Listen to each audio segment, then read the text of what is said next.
अस्सलाम वालेकुम, मैं हूं मोहम्मद इकबाल और आप देख रहे हैं साउथ पंजाब डिजिटल। आज की 3 खबरें पाकिस्तान के लिए किसी हद तक ये खबरें जो है वो खुशखबरी हो सकती है, लेकिन भारत के लिए ये खबरें तूफान बर्पा कर देगी। ऐसी खबरें हैं कि जिन्हें सुनने के बाद भारतीय कांप जाएंगे। भारत के 50 जहाज जो है वो तबाह हो चुके हैं। जी हाँ, ये हम रिपोर्ट नहीं कर रहे, हम नहीं बता रहे, इंडिया टुडे बता रहा है, ये इंडियन एयरफोर्स बता रही है, ये दी प्रिंट बता रहा है। आप जाके सर्च करें, उनकी वेबसाइट्स खोले, Indian fighter jets crash, Indian fighter jets down, आप खोलें गूगल पर सर्च करें, आपके सामने आ जाएगा।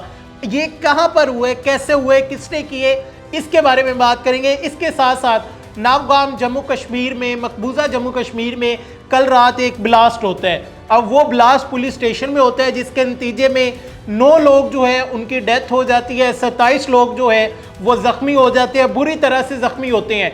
अब इसकी क्या तफसीलात है वो मैं आपके साथ शेयर करूंगा, और इसके साथ साथ अफ़गानिस्तान के हवाले से और बलूचिस्तान के हवाले से एक बड़ा ऑपरेशन जो है वो शुरू हो चुका है, उस हवाले से हम बात करेंगे।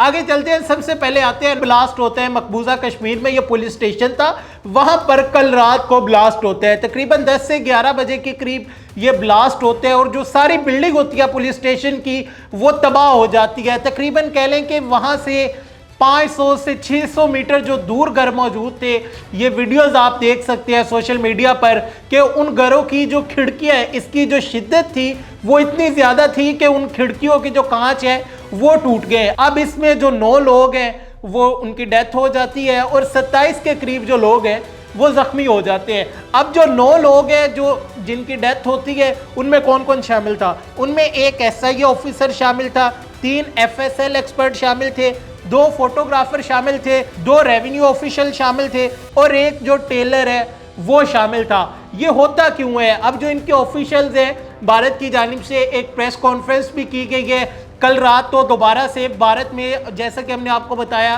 कि मकबूजा कश्मीर में मोस्टली ब्लैकआउट चल रहा है। भारत के और बहुत सारे इलाके हैं जहां पर कल रात ब्लैकआउट कर दिया गया। उसकी वजह के भारत को लगा शायद पाकिस्तान ने जो इस्लामाबाद में हमने अफगानिस्तान के ज़रिए दहशतगर्दी करवाई है तो उसकी जवाबन कार्रवाई की है, लेकिन पाकिस्तान ने उसमें जो मुलविस लोग थे, जो सहूलतकार थे, जो बाजोड़ में मौजूद थे, KPK में मौजूद थे और जो यहाँ पर इस्लामाबाद में मौजूद थे, उन सबको गिरफ्तार कर लिया और उनके कैफरे किरदार तक उन्हें अनकरीब इन्वेस्टिगेशन के बाद पहुंचाया जाएगा। होता क्या है, भारत की जानिब से यह बताया जा रहा था कि पिछले दिनों उन्होंने तकरीबन कुछ 2900 किलोग्राम के करीब जो धमाका खेज मवाद है वो पकड़ा है। अब ये लोग इतने नकम्मे हैं, इतने नाकारा, इनकी ट्रेनिंग का आप यहाँ से हिसाब लगाएं, उसकी इंस्पेक्शन कर रहे हैं, उसे वहाँ पर सील कर रहे हैं और वहीं पर धमाका कर लेते हैं और अपने ही जो लोग हैं उन्हें जान से मार लेते हैं। वजह उसमें अब इस हादसे में जो सबसे ज़्यादा जख्मी हुए हैं वो पुलिस वाले हुए हैं।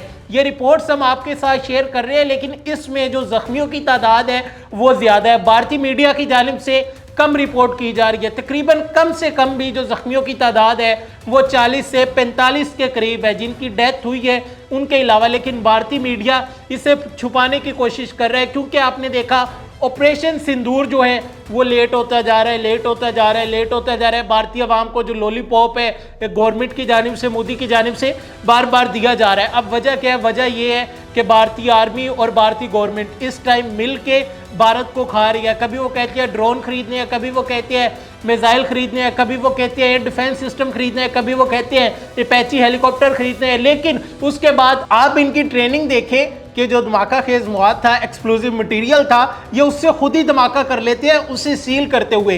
ये इनकी ट्रेनिंग है। अब आगे चलते हैं कि इनका ऑपरेशन सिंदूर 2 तो शुरू नहीं हुआ, लेकिन पाकिस्तानी फोर्सेस की जानिब से एक बड़ा ऑपरेशन बलूचिस्तान में अफगानिस्तान के खिलाफ लॉन्च कर दिया गया है। जो दहशतगर्द अफगानिस्तान से पाकिस्तान आते थे, जो मंशियात अफगानिस्तान और पाकिस्तान में सेल होती थी और KPK में जो इनकी फैक्ट्रियां लगी हुई थी, तकरीबन 2 दर्जन के करीब, इससे ज़ायद फैक्ट्रियां जो है उन्हें ख़त्म कर दिया गया है, जहां पर नशा बनता था, बनने के बाद आगे सप्लाई होता था। अब इसकी मेन वजह जो हमारी सिक्योरिटी फोर्सेस की जानिब से बताई जा रही है वो ये है कि ये जितने BLA वाले हैं, TTP वाले हैं, इनकी फंडिंग का एक बड़ा जरिया ये मंशियात की फैक्ट्रियाँ भी है कि इन्हें इसकी मद में भी फंडिंग होती है, ये सेल करते हैं मंशियात। अब होता क्या है? होता यह है कि अफगानिस्तान से जब मंशियात आती है, अफगानिस्तान से जब असला आता है, जब अफगानी आते हैं, अफगानियों का हमें कोई फ़ायदा नहीं हुआ, आज तक नुकसान हुआ है। इनकी वजह से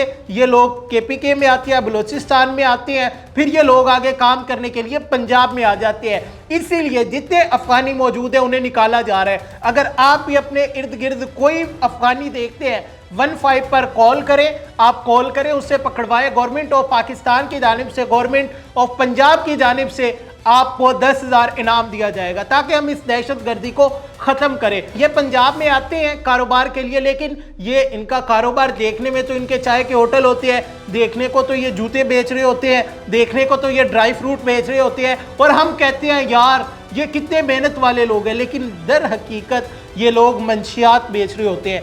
आप देखें इन लोगों के जो स्टॉल्स होते हैं, इन लोगों के जो होटल्स होते हैं, अमूमन उस जगह पर होते हैं जहां पर लोगों का रश होता है, अमूमन उस जगह पर होते हैं जहां पर स्कूल कॉलेजेस होती हैं, अमूमन उस जगह पर होती है जहां पर बड़ी मार्केट्स होती है कि जहां पर लोगों का हजूम हो सके, ताकि ये अपनी कार्रवाई को आसानी से सरअंजाम दे सके, नशा आसानी से खरीदो फरोख्त कर सके। तो अब इन पर भी काबू पाया जा रहा है। अनकरीब इंशाल्लाह विद इन 1 मंथ हम देखेंगे कि बलूचिस्तान, पंजाब, पूरे पाकिस्तान से दहशतगर्दी जो है उसका बिल्कुल खात्मा हो जाएगा कि हमारी सिक्योरिटी फोर्सेस ने अब ठान लिया है कि अब जो भी हमारे अमन में आएगा, अमन में खलल डालेगा, उसका वही सर कलम कर दिया जाएगा। अफगानिस्तान के हवाले से कुछ बड़ी डेवलपमेंट्स आ रही है, कुछ इंपॉर्टेंट मीटिंग्स जो है वो पाकिस्तान कर रहे हैं कि अफगानिस्तान के हवाले से ड्यूरेंट लाइन जो है इनका पक्का इंतज़ाम किया जा रहा है। ये खबर अभी मेरे पास है, लेकिन मैं इसे ब्रेक नहीं कर रहा। जब ऑफिशियली ये खबर आ जाएगी तो मैं आपके साथ शेयर करूँगा। अफगानियों का पक्का इंतज़ाम किया जा रहा है, जो वहाँ पर बॉर्डर मौजूद है, जो ड्यूरेंट लाइन है जिसे ये मानते ही नहीं है, उसका पक्का हल किया जा रहा है। वो क्या होगा हम आने वाले व्लॉग में आपको बताएंगे। अब मैं आता हूं कि इंडिया के 50 जहाज जो है वो तबाह हो गए। अब ये कैसे होते हैं? अब कल आपने देखा कि दोबारा से इंडियन एयरफोर्स की जानिब से, जितना इंडियन मीडिया, इंटरनेशनल मीडिया, उनकी जानिब से बताया जाता है कि इंडिया के जो 3 जेट्स हैं वो तबाह हो गए हैं, जिनमें से एक जो था वो इनकी ट्रेनिंग वाला था, दूसरा आपने देखा कि इनकी त्रिशूल एक्सरसाइजेज जो थी वो चल रही थी। अब वहाँ पर भी अब तक अगर मैं मुकम्मल बात करूँ वो तबाह हो जाते हैं। ठीक है, 3 हेलीकॉप्टर, 3 फाइटर जेट इनके कल तबाह होते हैं। अब कहानी क्या है? कहानी में आगे बड़ा ट्विस्ट है। अब जो रिपोर्ट मैं आपके साथ शेयर करने वाला हूँ ये कोई मेरी नहीं है, मैं अपनी तरफ से नहीं बता रहा। इंडिया टुडे इसे रिपोर्ट कर रहे हैं, द प्रिंट इसे रिपोर्ट कर रहे हैं, इंडियन एयरफोर्स की जो ऑफिशियल अकाउंट्स है वो इसे रिपोर्ट कर रहे हैं। अब होता क्या है, सबसे पहले तो अमेरिका से 2 अपाचे हेलीकॉप्टर जो है वो इंडिया के लिए आने थे, क्योंकि इंडिया ने वो मंगवाने थे, इस्तेमाल कहाँ होने थे, पाकिस्तान के खिलाफ वो जंगी हेलीकॉप्टर्स मंगवाने थे। वो हमने इनकी त्रिशूल जो एक्सरसाइजेज थी उनमें कुछ देखे, 2 और आने थे, लेकिन अभी जो है ट्रंप ने देने से इनकार कर दिया। ये आप सर्च कर सकते हैं गूगल पर, जो इन्फॉर्मेशन हम आपके साथ शेयर कर रहे हैं कि ट्रंप ने 2 हेलीकॉप्टर देने से इनकार कर दिया। जो अमेरिका से अपाचे हेलीकॉप्टर्स आने थे वो अभी तक नहीं पहुंचे। क्यों नहीं पहुंचे ये मैं आपको आगे चल के बताता हूं। अब आते हैं, मेरे पास जो डाटा है कि इंडिया के अब तक 50 के करीब जो जहाज हैं वो तबाह हो चुके हैं। इसमें अगर बात करें 2017 से लेकर 2022 के करीब 34 फाइटर जेट जो है वो क्रैश होते हैं। 2023 में 2 क्रैश होते हैं, 2024 में फिर 2 क्रैश होते हैं, और 2025 में 12 फाइटर जेट जो है वो क्रैश होते हैं, और अभी 2025 चल रहा है, तकरीबन 1.5 महीना अभी भी बाकी है, यानी कि इस तादाद में इजाफा हो सकता है। अब इसमें अगर मैं बात करूं ये फाइटर जेट और ये हेलीकॉप्टर्स की मुश्तरका तादाद में आपको बता रहा हूं, इसमें अगर मैं आपको बताऊं कि इसमें से ज़्यादातर तकरीबन 22 के करीब, 2 दर्जन के करीब जो इनके फाइटर जेट्स और हेलीकॉप्टर्स हैं ये ह्यूमन एरर की वजह से तबाह होते हैं।